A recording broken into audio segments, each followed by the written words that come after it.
صحیح کا ترجمہ یا شیخ عبد القادر جیلانی مدد کی ہے، پھر آپ کو کیا ڈر ہے؟ پڑھیں، بریلوی ہیں تو آمدہ بریلوی کا پڑھ لیں، جو بندی ہیں تو اپنے اشرف تھانوی کا پڑھ لیں، اہل حدیث ہیں تو جونا گڑھی کا پڑھ لیں، شیعہ ہیں تو سید فرمان علی شاہ کا پڑھ لیں، جس کا مرضی پڑھیں، کوئی مسئلہ نہیں۔ قرآن کے 8 تراجم، یہ میری ایک ویڈیو ہے، اس میں میں نے کمپیریزن کروایا ہے کہ ترجمے آلموسٹ ایک جیسے ہیں، صرف الفاظ کے چناؤ کا فرق ہو سکتا ہے۔ الفاظ کے چناؤ میں ترجمے میں کوئی فرق نہیں پڑتا، کوئی ترجمہ کرے اللہ کے نام سے شروع، کوئی کرے شروع اللہ کے نام سے، کوئی کرے شروع کرتا ہوں اللہ کے نام سے، شیطان کے نام سے کوئی نہیں شروع کر رہا، بے فکر۔ کیا خلافت کے نظام میں غیر مسلم کو اپنے دین مذہب کی تبلیغ کرنے کی اور عبادت گاہ بنانے کی اجازت ہوگی؟ جی، اپنے اپنے فریم آف ریفرنس میں تو اجازت ہوگی، بالکل ہوگی، کیوں نہیں ہوگی؟ صرف حرم کی سرزمین کے احکامات ڈفرنٹ ہیں۔ کیا سید عورت سے نکاح جائز ہے؟ جی جائز ہے، لیکن پریفریبل یہ ہے کہ آپ اپنے ہم پلہ لوگوں میں شادی کریں، خاندان کے اعتبار سے بھی، اسٹیٹس کے اعتبار سے، کیونکہ نبی اسلام نے کف میں شادی کرنے کو پریفرنس دی ہے۔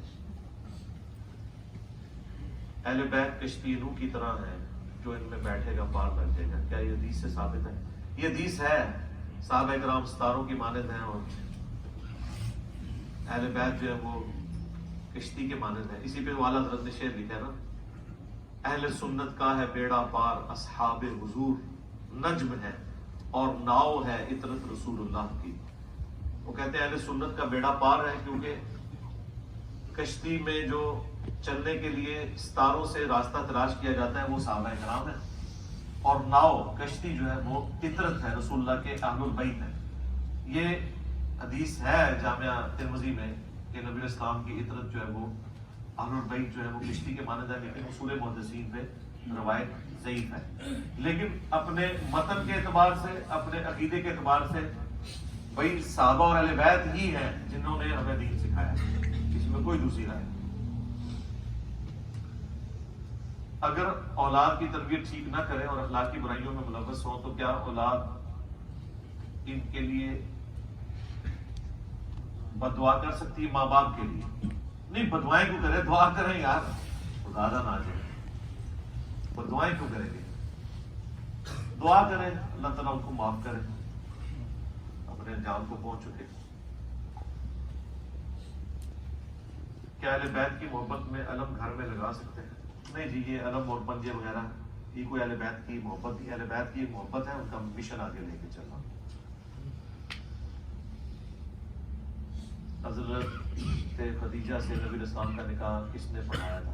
تاریخی روایتوں میں حضرت ابو طالب کے بارے میں آتا ہے، باقی ظاہر ہے یہ ایک سوشل کانٹریکٹ ہے، نکاح والا معاملہ۔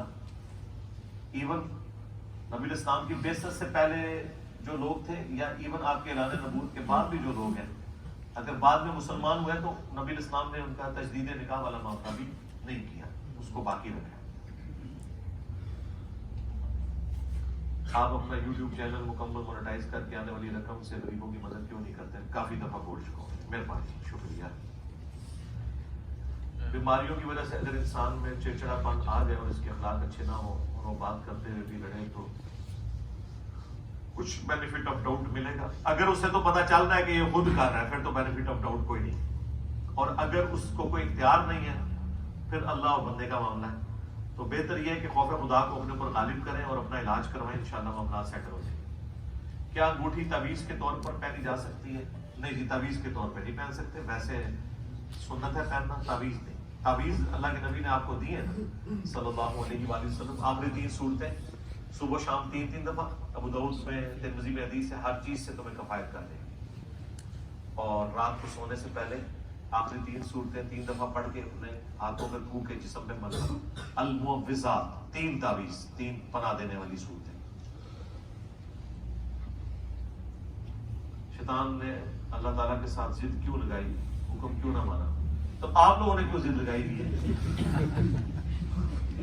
انہیں یہ بتایا نا پہلے، شیطان نے چھاڑ دو، وہ تو گل پرانی ہو گئی۔ یہ مسلمانوں نے جو اللہ رسول کے ساتھ ضد لگائی ہوئی ہے کہ یہ قرآن و سنت کو نہیں مان رہے، اپنے بابوں کو لے کے چل رہے ہیں۔ خود قرآن میں پڑھتے ہیں ایاک نعبد و ایاک نستعین، خود بخاری مسلم میں رفع الیدین کے ساتھ نماز کا طریقہ پڑھ لیتے ہیں، پھر بھی ضد لگا کے بیٹھے ہوئے. تو تھوڑے بڑے نے بھی یہی کام کیتا سی. میرے لیے زیادہ حیران کن یہ بات ہے ویسے کہ ایک بندہ اللہ رسول کا ماننے والا ہے اور اللہ رسول کی نہیں مان رہا. یہ زیادہ خطرناک بات ہے. کیا وہ خدا کے قہر سے ناواقف تھا؟ جی واقف تو تھا، جس طرح مسلمان بھی واقف ہے، اس کے باوجود اپنی مرضی کر رہے ہیں. یہی تو امتحان ہے.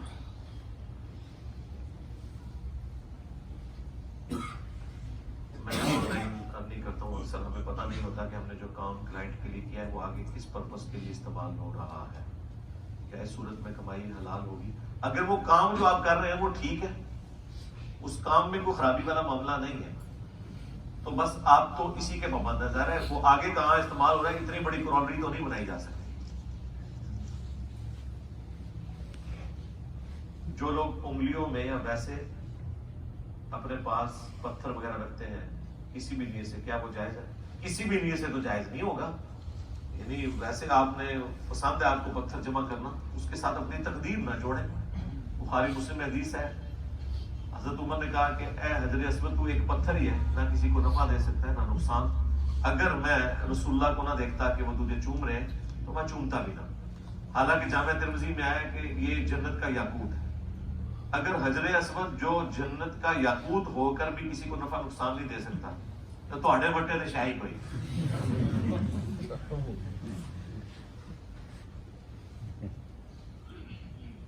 قضاء نماز کا کیا کانسیپٹ ہے؟ قضاء عمری کا طریقہ میری ویڈیو دیکھ لیں. قضاء نماز کا کانسیپٹ یہ ہے کہ توبہ کرنے کے بعد جو ساتھ ساتھ نمازیں آپ کی چھوٹیں گی وہ آپ پڑھتے ہیں. رہی جو پرانی ہے ان پہ معافی مانگ لیں، وہ کافی ہے.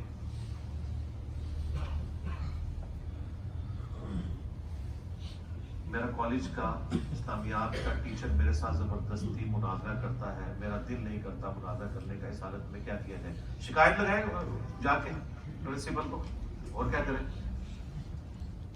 اور تو کوئی علاج نہیں ہے.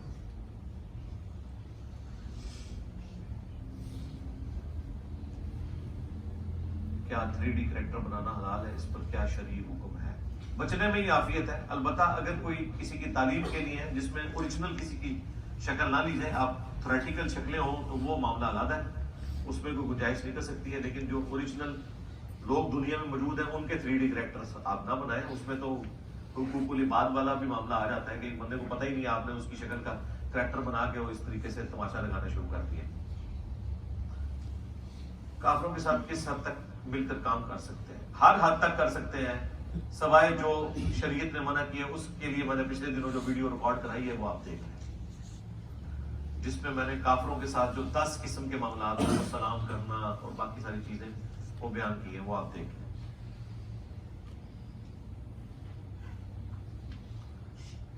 انفلوئنسر سے کمپنی کی پروموشن کروانا جائز ہے جبکہ پروموشن کرتے وقت میوزیکل انسٹرومنٹ استعمال کرتے ہیں.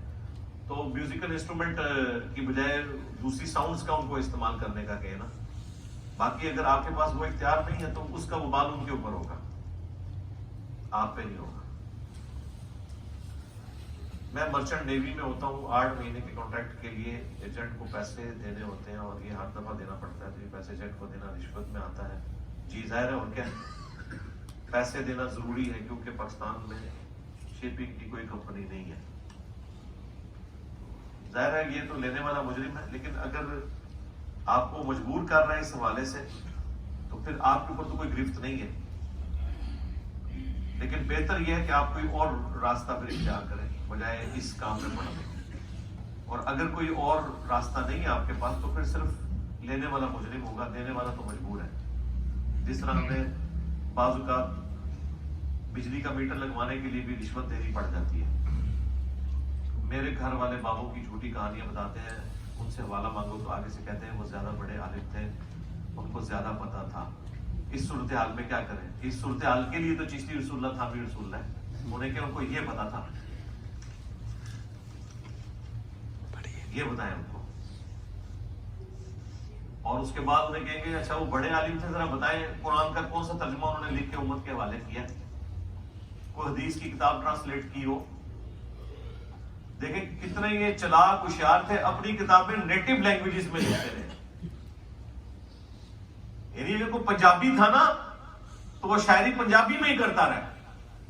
سلطان باؤ ہو، بابا بلے شاہ ہو، انہوں نے عربی میں کیوں نہیں شاعری کی؟ ان کو پتا تھا کسی کام کی نہیں ہے، ادھر لوگوں کو عربی آتی نہیں ہے. اپنے سارے کام اپنی زبانوں میں کرتے رہے. قرآن کا ترجمہ انہوں نے اس زبان میں نہیں کیا. علی اجمیری صاحب نے کشف ماجور لکھی ہے، عربی میں تو نہیں لکھی، فارسی میں لکھی ہے. قرآن کا ترجمہ کوئی نہیں لکھا. بخاری مسلم کا ترجمہ کوئی نہیں لکھا. چاند ایک آیتیں اور حدیثیں لکھی اس میں، اور وہ بھی ایسا الٹا اس کا فہم بیان کیا کہ اللہ کی پناہ.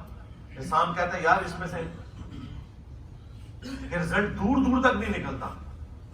بات لکھا ہے. آپ پیر میر علی شاہ صاحب اتنے بڑے عالم تھے، ان کی کتاب پڑھے غیر اللہ سے مدد مانگنے کے اوپر، وہ وہی بونگیاں جو یہ مارتے ہیں کہ قرآن میں لکھا ہے وَاسْتَعِینُوا بِالصَّبْرِ وَالصَّلَاةِ، نماز اور صبر کے ذریعے اللہ کی مدد چاہو. اس سے ثابت ہوا کہ اللہ کے علاوہ اور ہستیوں سے بھی مدد مانگ سکتے ہیں. اے پیر میر علی صاحب نے بھی لکھا ہے. اگر ان کا یہ حالت ہے تھلڑے بچے چوڑے جو کہہ رہے ہیں ہم ان کی طرف سے آئے ہیں، جس طرح وہ بڑے مرزا کے سامنے آئے تھے ہم اس چھوٹے مرزا کے تھے، انہوں کا حال تسی دیکھ لو بھائی. اس سے یہ ثابت ہوتا ہے کہ المدد یا نماز، المدد یا صبر، اس کے ساتھ لکھا ہے ان اللہ مع الصابرین، بے شک اللہ تعالیٰ صبر کرنے والوں کے ساتھ ہے. یعنی جو نماز پڑھتا ہے صبر کرتا ہے اللہ کی مدد اس کے لیے آتی ہے. اس میں سے غیر اللہ کی مدد کہاں سے ثابت ہوگی؟ جن کا انٹلیکچوئل لیول، جن کی سمجھدانی اتنی سی ہے، ان بیچاروں نے کیا خدمات کرنی تھی. ہمارے ساتھ پیش آنے والے واقعات کے بارے میں جو لوگ ہمیں بتا دیتے ہیں، حالانکہ ہمیں جانتے بھی نہیں اس کی کیا حقیقت ہے. دیکھیں ماضی میں ہوا کوئی واقعہ کسی کے بارے میں کوئی بتا سکتا ہے،